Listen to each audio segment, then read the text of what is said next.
Hi guys, అందరికీ నమస్కారం. Welcome back to my channel Ammu homes. ఈరోజు చాలా సింపుల్గా ఎంతో రుచిగా ఉండే సొరకాయ పాలకూరను తయారు చేసుకుందామా. ఈ రెసిపీని మీరు ఒక్కసారి ట్రై చేస్తే మళ్ళీ ఇలాగే చేసుకోవాలనిపిస్తుంది. మరి ఆలస్యం చేయకుండా రెసిపీని మొదలు పెట్టేద్దామా. ముందుగా స్టవ్ మీద పాన్ పెట్టి 2 స్పూన్ల నూనె వేసుకుందాం. నూనె వేడయ్యాక ఆవాలు, జీలకర్ర వేసి చిటపటలాడనివ్వండి. తర్వాత ఎండుమిర్చి, కరివేపాకు వేసి మంచి వాసన వచ్చే వరకు వేయించండి.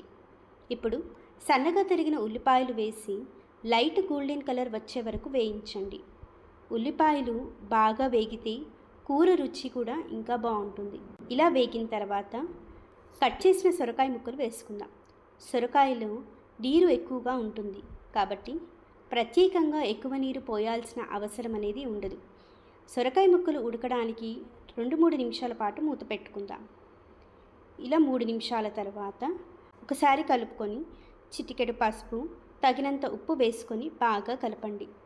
ఇలా కలిపిన తర్వాత మూత పెట్టి మధ్యస్థ మంటపై 8-10 నిమిషాలు ఉడికించండి.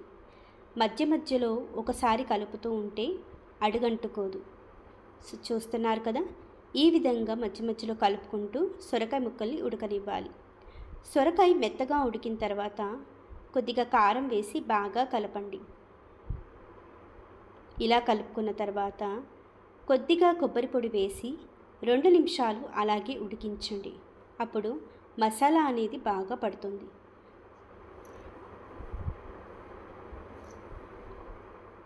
ఇలా బాగా కలుపుకున్న తర్వాత అరగ్లాసు పాలు పోసి తక్కువ మంటపై 2-3 నిమిషాలు మాత్రమే ఉడికించండి. పాలు వేసిన తర్వాత ఎక్కువసేపు మరిగించకండి. అలా చేస్తే పాల రుచి తగ్గిపోతుంది. ఈ పాల వల్ల కూర కూడా చాలా క్రీమీగా, మైల్డ్ టేస్ట్తో చాలా రుచిగా ఉంటుంది. ఇలా ఒకసారి కలిపేసి స్టవ్ ఆఫ్ చేయండి. అంతే, ఎంతో రుచికరమైన సొరకాయ పాలకూర అనేది రెడీ అయిపోయింది. సో ఈ రెసిపీ మీకు నచ్చిందని ఆశిస్తూ, వీడియో నచ్చితే లైక్ చేయండి, మీ ఫ్రెండ్స్కి షేర్ చేయండి. ఇలాంటి సింపుల్, హెల్తీ, హోమ్ స్టైల్ వంటకాల కోసం అమ్ము హోమ్స్ ఛానల్ని సబ్స్క్రైబ్ చేసి బెల్ ఐకాన్ని కూడా ప్రెస్ చేయండి. మళ్ళీ ఇంకో కొత్త రెసిపీతో కలుద్దామా. బాయ్.